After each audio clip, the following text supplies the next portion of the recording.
Bueno, hoy les voy a hablar sobre el evolucionismo, la verdad roda sobre el evolucionismo. Y voy a empezar diciendo que eh, creo que a todos en algún momento nos ha intrigado saber de dónde viene el hombre, cuál es su origen, su historia, si nosotros fuimos obra del azar, si fuimos simplemente evolución o si vemos ahora mismo es que fuimos creados por Dios y que tenemos un cuerpo que es material y un alma que es espiritual y es inmortal. Pero a raíz de todo esto ha tenido como, ha empezado a haber como una fama y una influencia sobre algunas teorías, y esto inicia con Charles Darwin, que empieza con el origen de las especies.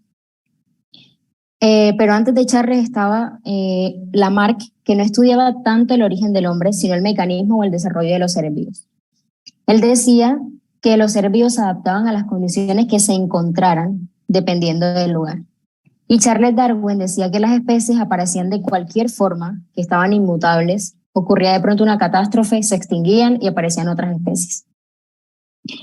Hay varias teorías sobre el origen del hombre. Bueno, lo primero es que voy a, digamos que hablar un poquito de las teorías, no muy como profundizarlas, ¿no? Sino un poquito para entender como la finalidad de cada una, que se ha visto y si realmente han sido comprobadas o no. Entonces, la primera teoría sobre el origen del hombre inició el origen del universo con Albert Einstein, que saca la relatividad. Estudiaba el universo y decía que el universo era cambiante. Luego dice que el universo es estático, quiere decir que no cambia, sino que se mantiene tal como es. Luego él mismo acepta que esto es un error y que el universo sí es dinámico, sí tiene cambios y hay una constante variación en él. Entra luego un sacerdote que se llama Georges Lemaitre. Él toma un átomo primitivo y estudia la teoría del Big Bang o de la gran explosión, que dice que hace 15 millones de años hubo una explosión y de ahí surge el universo. ¿Cómo surgieron las estrellas, los planetas y demás? Dice que en esa explosión cada partícula se iba enfriando y así se iban armando los planetas, las estrellas, las galaxias, y por eso está todo lo que nosotros vemos ahora. Esta teoría tiene varios aspectos problemáticos porque dice que el universo entre más se expande pierde la velocidad, pero entra la teoría aquí de la inflación, que dice todo lo contrario, que entre más se expande tiene más velocidad y más distancia de un objeto a otro y puede haber más orden. La pregunta que nos hacemos con respecto a esta teoría es, bueno, sí, hubo una explosión. El universo se crea de una explosión según esto, pero ¿quién crea la explosión? Entonces, luego sobre el origen de la vida. Alexander Opary decía que la vida surge del agua de los océanos.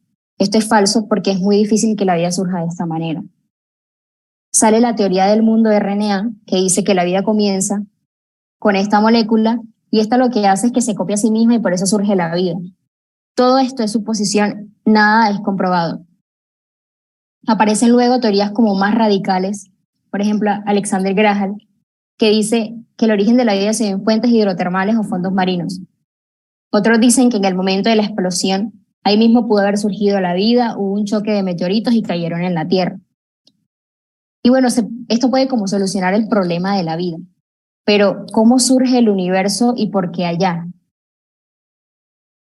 Tenemos al monje benedictino, Gregor Mendel, que él incorpora la genética al darwinismo, neodarwinismo. Le añade al darwinismo el ADN, que son el ADN, los genes, como tal la biología, a lo que Darwin decía. Pero esto no explica el origen de la vida, sino su desarrollo y los tipos de vivientes que hay. Stephen Niles entra con el equilibrio juntado, que dice que las especies duran un tiempo constante, son inmutables, no tienen cambio, pero hay momentos de la especie que hay un cambio. Entonces, la constante que tiene esta especie es por muy largo tiempo y el cambio ocurre en un momento determinado. Esto habla también de los mecanismos de la evolución y el desarrollo del ser vivo, pero no como tal del origen. Moto Kimura habla del neutralismo, que es el mecanismo de la especie y los cambios evolutivos a través de la genética. Todo esto es hipótesis, todos tienen datos insuficientes. Entonces, sobre el origen del hombre. Cuando Darwin saca el origen de las especies, el origen del hombre se volvió como el centro y empezaron muchos científicos a investigar sobre esto. Entonces, ¿cómo trataban ellos el origen del hombre? sobre la clasificación de diferentes precursores que son los Homo sapiens.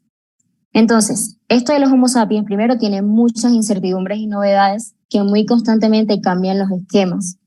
No se quedan en una sola teoría, sino que van cambiando la manera de ver el origen del hombre a través de los Homo sapiens. En las últimas décadas hubieron nuevos métodos de biología molecular para trabajar la evolución justamente con ellos, con los Homo sapiens, y se empezó a unir los estudios de fósiles. Entonces, ¿qué hicieron? Los biólogos con los paleontólogos empezaron a ver si había una unión en lo que decían y se dieron cuenta de que había mucha diferencia entre los fósiles y la biología. Entonces, en este estudio de los Homo sapiens y los humanos, hace un tiempo se decía que los antecesores estaban entre 5 y 6 millones de años. En otro estudio decían que 20 millones de años. Luego decían que había un DNA mitocondrial que se transmitía por vía materna y que habían descendido de una mujer que vivió 100.000 o 200 años en África y le llamaban Eva mitocondriaca. Esto no se aceptó y tampoco hay pruebas sobre esto. Entonces surgen dos opiniones diferentes sobre el hombre actual. Primero, la continuidad regional. Dicen que los Homo erectus son una variante de los Homo sapiens y luego que unas poblaciones entrelazadas evolucionaron y luego se adaptaron a las condiciones del lugar donde se encontraban. Está el origen africano reciente que dice que hace 100.000 millones de años hubo un nuevo tipo de ser humano en África. El cromosoma salía del padre y de ahí empezaron a salir las especies. Esto lo que buscaba era como sustituir lo que se decía antes de las especies de los Homo sapiens.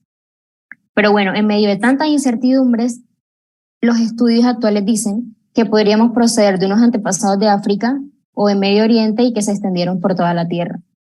Puede que esté cerca yo. Entonces, aparecen dos variantes fundamentales en el evolucionismo. Estas teorías y propuestas que les mencioné ahorita son muy diversas. Y desde el punto filoevolucionista, o sea, desde la filosofía, hay un elemento que, bueno, vamos a entrar como que ya al punto de cómo lo ve la Iglesia, qué opina, qué puede decir sobre esto. Y primero, bueno, las dos variantes fundamentales en el evolucionismo. Primero, una evolución radical, que dice que los seres fueron originados de un primer organismo, de una primera materia, incluso partículas no vivas. O sea, que el ser vivo de una primera materia, que no importaría si tenía vida o no, podía surgir la vida. Esto lo exponen científicos que profesan que son ateos. Y segundo, una evolución mitigada, que se acepta una evolución al mismo tiempo del universo como de la vida, pero que no excluye la acción divina. Esto dice que nosotros fuimos una evolución orgánica material, pero también tenemos un alma espiritual. En resumen, con estas teorías, primero el Big Bang no se puede considerar como establecida, porque tiene problemas que no están resueltos, o sea, no pueden decir que está comprobado. Y sobre la evolución del hombre y la vida, está envuelto en un mar de dudas e incertidumbres, incluso entre los mismos evolucionistas. Entre ellos tienen muchas discrepancias.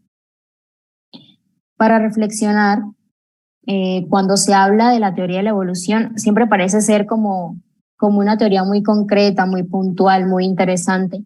Más que todo cuando las personas lo hablan con palabras como muy técnicas, que son personas que lo han estudiado, que incluso algunos que apoyan estas teorías, y uno puede llegar a creerlas, o sea, a decir, sí, saben sobre el tema, pueden que te envuelvan, pero es importante saber que ninguna de las teorías, por más técnico que hablen, por más estudiada que sea la persona, está aceptada y ninguna se podría aceptar realmente.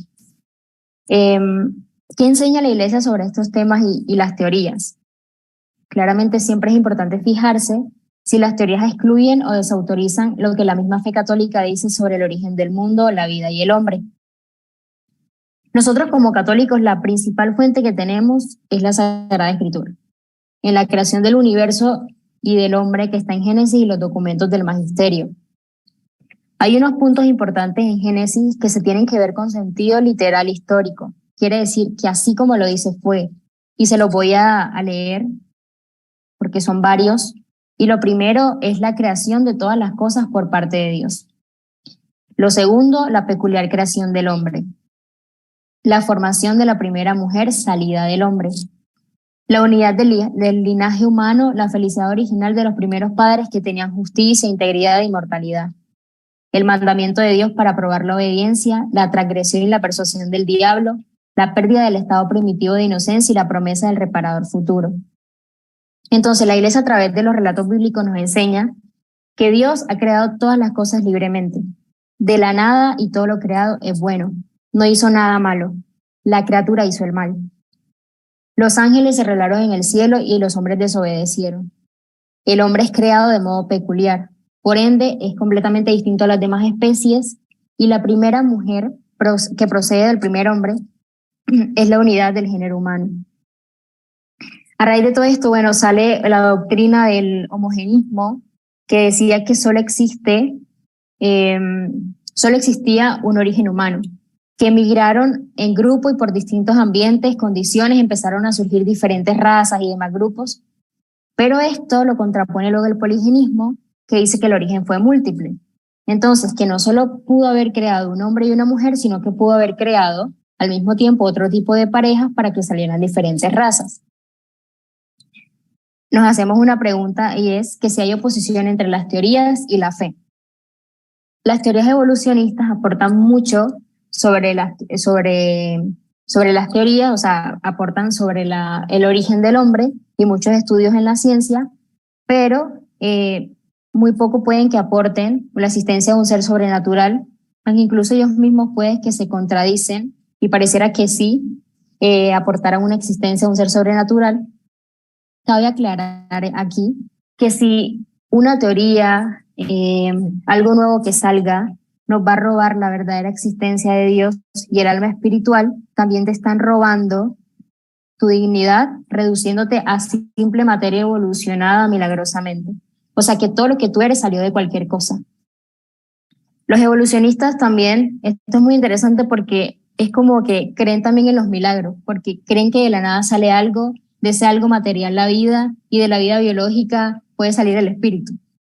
Y con todo esto no lo profesan, pero están creyendo también en los milagros.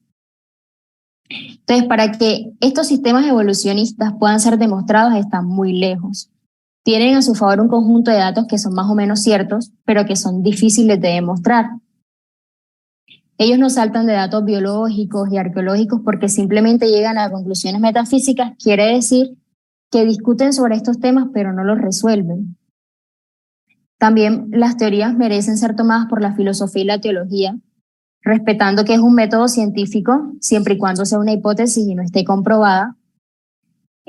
Para nosotros también es como muy importante tener en cuenta que la idea de todo esto no es discutir sobre alguna teoría y quedarnos en ella y revisar si sí, si no, sino mirar desde el punto científico de esa teoría que yo estoy viendo, con cuál teoría se puede dialogar y pone en juicio la fe católica. Entonces, sobre el Big Bang y las otras teorías sobre el tema del universo, hablan sobre el desarrollo del universo y no sobre el por qué tiene tal comienzo o no. O sea, puede que no excluya la casualidad de Dios, pudo haber sido una explosión, pero lo importante del tema está en que el universo hoy es. Quiere decir que pudo haber sido y no pudo haber sido. A ver, el universo existe, pero también pudo no haber existido. Eso es algo que la ciencia no puede demostrar. La pregunta que nos hacemos es ¿por qué el universo ha sido en vez de no haber sido entonces? El sacerdote Georges Lemaitre, que es uno de los fundadores del Big Bang, fueron varios los que estuvieron en esta teoría, pero el que le puso el nombre fue Fred Hoyle, que es un astrónomo, y este nombre quiere decir como universo eterno. Y este astrónomo le puso el nombre como en burla al sacerdote que iba a hacer el estudio porque decía, bueno, este sacerdote va a hacer el estudio para demostrar científicamente el relato bíblico de la creación.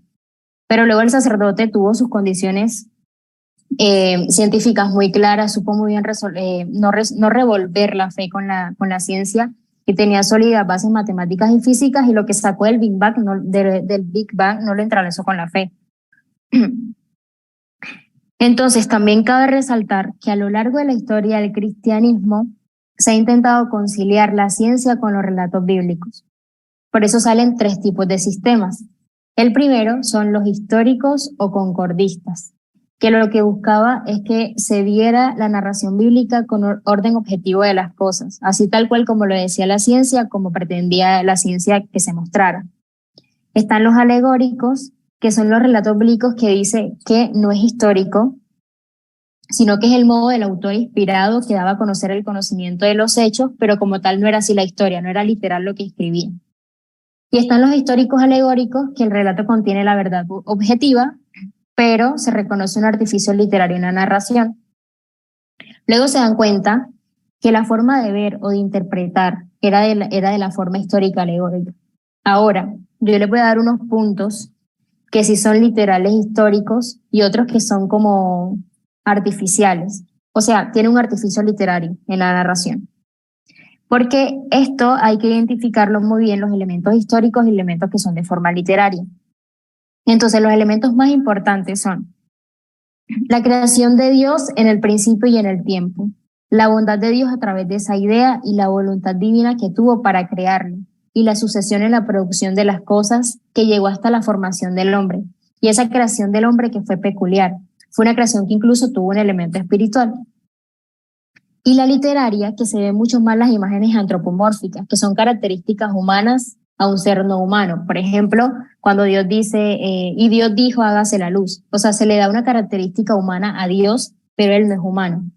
Entonces, todas estas cosas no fue que así sucedieron. Fue que, es lo que les decía, es como una parte de las que son artificio literario. Que Dios trabajando mientras hacía la creación, la descripción que se hace del cielo, del mar, de la lluvia, el agua, todo esto que no se ve como de forma científica, sino que uno lo lee y es como de forma apariencia. El orden también de la narración, que fue en una semana, todo esto es literario. Entonces, para hacer la unión entre la ciencia y los relatos bíblicos, podríamos armonizarlo así. Hubo una historia y también un relato literario, y por eso no hay problema. Lo que hay que intentar nosotros y que tenemos que luchar es por no dudar y dejar claro que lo importante aquí es la creación del alma que Dios creó espiritual e inmortal. Porque luego por diferentes razones aparece el poligenismo, que empiezan a defender todo este tema de las razas y dicen que sí se puede demostrar que pudieron haber sido diferentes razas creadas y demás, porque hay razas que tienen tal color de piel, tal color de cabello, que otro tiene un intelecto diferente a este, las lenguas, etc. Entonces es algo que no tiene fundamento y que también lo pudieron tumbar porque primero, el cabello puede cambiar de color, la piel puede cambiar de color. El intelecto no depende de la raza que te encuentres porque es algo del individuo, es algo muy independiente, depende de la formación que pudiste tener o del que tú mismo quisiste tener. Entonces, no se puede reducir la demostración bajo estos argumentos. Debemos entender muy correctamente para ver que no hay mucho obstáculo entre la fe y la evolución. El Papa Pío XII, por ejemplo, en la encíclica Humanis Generis dice que bueno, el cuerpo humano pudo ser creado de diferentes formas, pero el alma no pudo haber surgido de la materia. Si el alma no surgió de la materia, nuestra alma es espiritual y por ende tiene una necesidad de Dios. Los científicos toman esa evolución y la acción divina e intentan como hacerla compatible. Por ejemplo, ahora actualmente está Francisco Ayala, que es el representante del neodarwinismo en la actualidad, y dice, bueno, la creación puede haber surgido de la nada, pero fuera del ámbito de la ciencia, las otras nociones que mencionan como la existencia de Dios y los espíritus, eso no pudo haber sido comprobado, pues para que algo sea estudiado por la ciencia tiene que tener una dimensión material, o sea, debe existir una materia para que pueda haber un experimento controlable. ¿Qué hace? Recoge varias opiniones de teólogos en la evolución y dice, bueno, la evolución es un proceso natural que da una existencia, pero con un plan. O sea, cada persona existe y tiene como un fin. El Papa Juan Pablo II menciona mucho que en la Biblia veamos el origen del universo no para ser tratado de un modo científico, sino para reconocer la relación que hay entre Dios, el hombre, con el universo. Ver la creación que está en la Biblia como una forma de relacionarse el hombre con el universo y con Dios. San Juan Pablo II menciona varias cosas y es que el mundo ha sido creado por Dios, no ha sido creado para verlo como una sede de dioses, que el Dios del agua, que el Dios de la tierra. Ha sido creado para el servicio del hombre y para dar gloria a Dios, porque Dios no compite con la naturaleza. Entonces, cuando se trata el tema del evolucionismo, casi siempre se ve esa competencia entre Dios y la criatura, y se ignora mucho la relación que hay entre la causa primera, que obviamente es Dios, pero también todo lo que existe, y la causa segunda, que es que actúa sobre todo lo que existe y lo puede modificar. Pero esa modificación que puede hacer la causa segunda depende de la causa primera, que es Dios. Quiere decir que siempre se necesita la causa primera, y cuando se plantea esa distinción entre Dios y la naturaleza y demás, se empieza a tener como una elección entre Dios y las cosas naturales. Esto nos hace ver como tener nosotros una idea muy empobrecida de Dios, y que no debería haber esta competencia entre Dios y evolucionismo para explicar una finalidad, porque Dios es completamente diferente a la naturaleza. Dios trasciende la naturaleza y está presente donde quiera que actúa y existe la criatura. Hace posible su existencia y la actuación. Entonces, incluso lo que decíamos antes, que la evolución de la criatura tiene un plan, es Dios mismo quien realiza ese plan de la criatura. Pero Dios, que es la causa primera, quiere contar con la causa segunda para la realización de ese plan. Quiere decir que Dios no hace nada si la criatura no está dispuesta también a hacerlo. Por eso las teorías evolucionistas, ninguna tiene una demostración, como que ninguna es completamente aceptada. Y lo importante también es como, bueno, dejar a los científicos con sus ideas y sus teorías, pero que también nosotros sepamos dudar de lo que es dudoso, y que por más explicaciones técnicas, nadie me pueda arrebatar a mí las convicciones que llevo.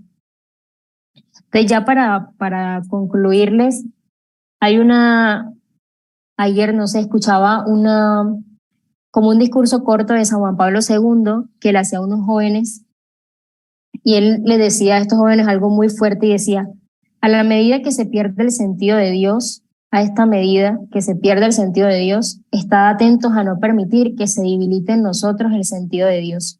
No se puede vencer el mal con el bien si no se tiene ese sentido de Dios, de su acción, de su presencia, que nos invita a apostar siempre por la gracia, por la vida contra el pecado, contra la muerte. Está en juego la suerte de la humanidad.